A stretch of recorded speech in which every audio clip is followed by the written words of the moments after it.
PR application reject වෙන්න ඉඩ තියෙනවා. හරියට වෙලාවට નિયમિત දවසට ඔයගොල්ලෝ මේ payments කරලා තිබෙන්නේ නැත්තම්. નિયમિત වෙලාවට ගෙවලා නැත්තම් ලොකු ප්‍රශ්නයකට මුහුණ පාන්න සිද්ධ වෙනවා. විශේෂයෙන්ම ජපාන වල PR citizen වලට apply කරන්න ඉන්න අපේ සහෝදර සහෝදරියන්ට.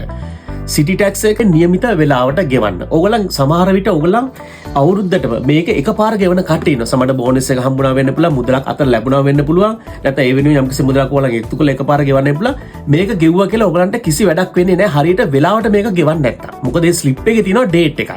ඒ ඩේට් එක ඉතා වැදගත්. ඒ වගේම ඕගොල්ලන් පේමන්ට් කළාට පස්සේ මේ සිටි හෝල් එක, සිටි ටැක්ස් එක, නෙන්කින් පෙන්ෂන් වගේ දේවල් විශේෂයෙන්ම මේ CX එකට සම්බන්ධ දේවල් පේමන්ට් කළාට පස්සේ ඕගොල්ලන්ගේ රිවිෂන් ෂෝ ඒ රිසිප්ට් එක අනිවාර්යයෙන් ඕගොල්ලන්ගේ තියාගන්න ඕනේ. ඒ වගේ මේක මේ විශේෂම කම්පැනි වලින් සකායි හොකෙන් සෝෂල් ඉන්ෂුරන්ස් පෙන්ෂන් වගේ දේවල් දාලා තියෙන කට්ටිය අපේ සෞදි සඳර මේක ප්‍රශ්නයක් වෙන්නේ නැහැ. හැම කම්පැනි එක කියලා මම කියන්නේ. සමහර කම්පැනි වල නෙන්කින් පෙන්ෂන් දාලා තියෙනවා. නමුත් සිටි ටැක්ස් එක ඕගොල්ලන්ට ගෙවන්න සිද්ධ වෙනවා. ඉතින් මේ අවස්ථාවේ ඕගොල්ලන්ගේ සිටි ටැක්ස් එක සිටි හෝල් එකෙන් ගෙදරට ආවට පස්සේ ඩොකියුමන්ට් කාර්තු 4කට එන්නේ. ඒ පේමන්ට් එක ඒගොල්ලන් ලියලා තියෙන දවසට පේමන්ට් කරන්න.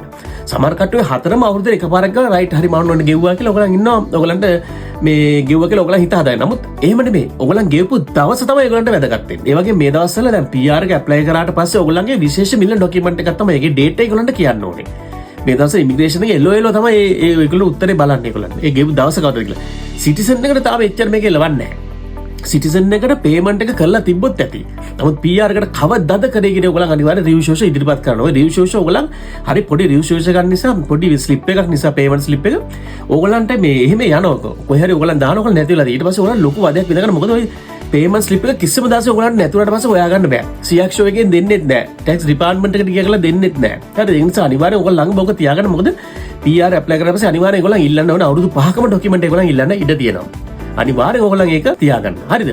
ඒ වගේම දැන් ඔය ඉදිරියේදී සිටිසන් එකේදී දැනට මම කිව්වට ඕගොල්ලන්ට ඒක අවශ්‍ය වෙන්නේ නැහැ. ඒ කියන්නේ ගෙවලා තියෙන්න ඕනේ කවදාද ගෙවපු එක සිටිසන් එකේ දැන්ට ඒගොල්ලන් ඉල්ලන්නේ. නමුත් ඒගොල්ලන් ඉදිරියේදී ඒගොල්ලන් සිටිසන් එකේදීත් රයිට් අප්ට පේමන්ට් කරපු දවස අනිවාර්යෙන් කියන්න කියලා ඕගොල්ලන්ට කියන්න ඉඩ තියෙනවා. ඒ නිසා අනිවාර්යෙන් ඒ ගැන ඕගොල්ලන් දැනුවත් වෙන්න. විශේෂයෙන්ම ජපාන වල සිටි ටැක්ස් එක, නෙන්කින් එක, ඒ වගේම හොකේන් එක, ඉන්ෂුරන්ස් එක, CX එකට සම්බන්ධ දේවල් ඕගොල්ලන් ගෙවනකොට ඒ ඩේට් අනිවාර්යෙන් හොඳට මතක තියාගන්න. ස්ලිප් ගෙවුවට පස්සේ අනිවාර්යෙන් ඒ රිවිෂන් ෂෝ එක රිසිප්ට් එක අනිවාර්යෙන් ළඟ තියාගන්න. හරිද? කම්පැනි මම ඉස්සෙල්ලා කිව්ව විදිහට කම්පැනි වලින් සැලරි සීට් එක බලා ගන්න පුළුවන්. ශාඛාවකින් දාලා තියෙන කට්ටිය.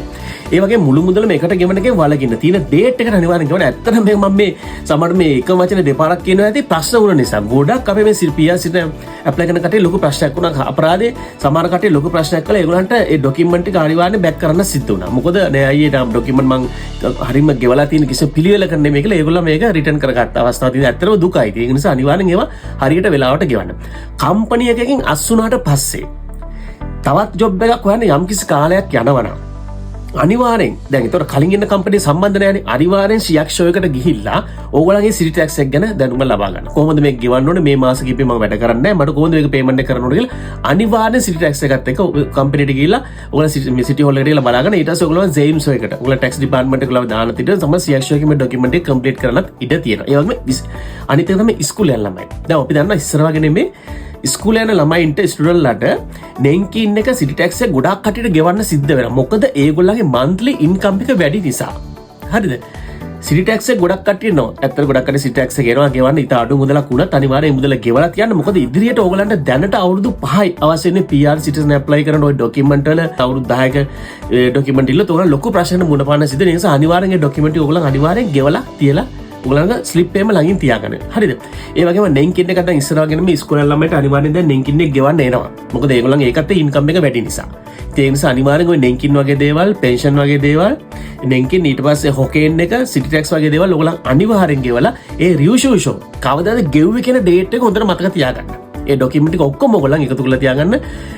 ඇත්තම මම ඉස්සෙල්ලා තමයි ආයෙත් කියනවා PR එකේදී දැන් එළවෙලා අහන ප්‍රශ්නයක් තමයි කවදාද ගෙව්වේ කියන එක.